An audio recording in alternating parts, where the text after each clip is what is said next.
Hi guys, welcome back with me again in the channel. On today's tutorial, I'm going to show you how you can set a Google Sheets as view only and share it. So in here, I already opened the Google Sheets that I want to set as view only, and here you can see the current status. This is private only to me, but I want to share it with my friends but as a view only file. So if you want to do the same, just follow the steps. Just click on the share button in here at the top, and then you can just type in your friends or your colleagues name in here.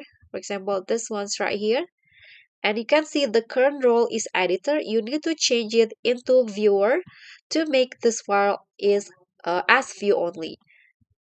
Okay, after that you can just click on share, and just like that the file will be a view only to them. So when they open the file, they can only view the file but not edit it.